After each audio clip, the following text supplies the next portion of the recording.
विपक्षी गठबंधन इंडिया के नेतृत्व को लेकर लगाई जा रही अटकलों के बीच कांग्रेस नेता और पूर्व केंद्रीय मंत्री मणिशंकर अय्यर ने बड़ा दावा किया है। मणिशंकर अय्यर ने कहा है कि कांग्रेस को विपक्षी गठबंधन इंडिया ब्लॉक को लीड करने के बारे में नहीं सोचना चाहिए।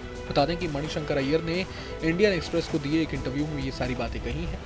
ये पूछे जाने पर कि क्या कोई अन्य पार्टी इंडिया ब्लॉक का नेतृत्व कर सकती है या नहीं, अय्यर ने कहा कि मुझे नहीं लगता कि ये एक सही सवाल है। मुझे लगता है कि कांग्रेस को इस ब्लॉक का लीडर नहीं बनने के लिए तैयार रहना चाहिए। जो कोई भी लीडर बनना चाहता है उसे बनने दें लीडर। ममता बनर्जी में क्षमता है, गठबंधन में अन्य लोगों में क्षमता है। अय्यर ने कहा कि मुझे इसकी परवाह नहीं है कि लीडर कौन बनता है, क्योंकि मुझे लगता है कि कांग्रेस पार्टी और कांग्रेस नेता की स्थिति हमेशा अहम रहेगी। ये केवल एक ही होना जरूरी नहीं है, ये अहम होगी। मुझे यकीन है कि इंडिया गुट में राहुल गांधी को गठबंधन के अध्यक्ष से भी अधिक सम्मान दिया जाएगा।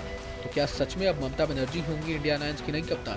क्योंकि जिस तरह से इंडिया गठबंधन के भीतर एक के बाद एक तमाम बड़े दलों के नेता ममता के नाम का समर्थन करते जा रहे हैं, उससे तो यही लगता है कि अब राहुल गांधी को कोई अपना लीडर मानने को तैयार नहीं है।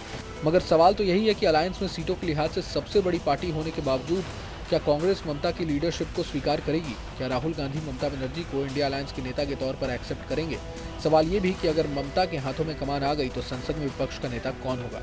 टीएमसी का तो साफ साफ कहना है कि कांग्रेस की लीडरशिप में इंडिया गठबंधन हर मोर्चे पर फेल ही साबित हुआ है। इसलिए अब अलायंस की कमान ममता बनर्जी के हाथों में सौंप दी जाए। गद्दी की लड़ाई में ममता अकेली नहीं है। दीदी ने सबसे बात करके राहुल को अभी से ही साइडलाइन करने की तैयारी शुरू कर दी है। इंडिया अलायंस के भीतर एक के बाद एक कई दलों ने भी ममता के नाम पर अपनी सहमति दे दी है। सबसे ज्यादा हैरानी तो आरजेडी मुखिया लालू यादव को लेकर हो रही है, क्योंकि याद कीजिए जब पटना में मई 2023 में विपक्षी दलों के गठबंधन के लिए पहली बैठक हुई थी, तब आरजेडी सुप्रीमो लालू प्रसाद ने ही उस बैठक के बाद राहुल गांधी को दूल्हा बनाने की सलाह दी थी।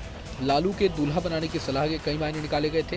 राजनीतिक रूप से दूल्हा बनाने को गठबंधन की कमान थामने से जोड़कर देखा गया था, लेकिन अब वही लालू प्रसाद यादव राजनीतिक रूप से राहुल गांधी को लंगड़ी मारते दिख रहे हैं। लालू ने अपना सिर्फ ममता के नाम पर मुहर लगा दी है, बल्कि वे ये भी कह रहे हैं कि कांग्रेस की आपत्ति जताने से कुछ नहीं होगा।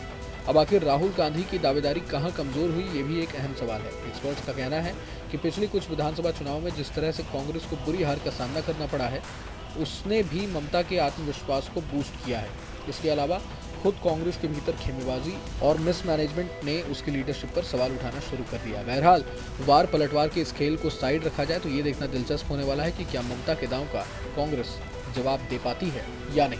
बहरहाल पूरे मसले को लेकर आप क्या सोचते हैं हमें कमेंट बॉक्स में जरूर बताएं। अगर आपको ये वीडियो पसंद आए तो लाइक करें और चैनल को सब्सक्राइब करें। वही तमाम बड़ी खबरों के लिए देखते रहें न्यूज़ नेशन। न्यूज नेशन अब व्हाट्सएप पर खबरों के ताजा अपडेट के लिए न्यूज नेशन के इस क्यूआर कोड को स्कैन करें।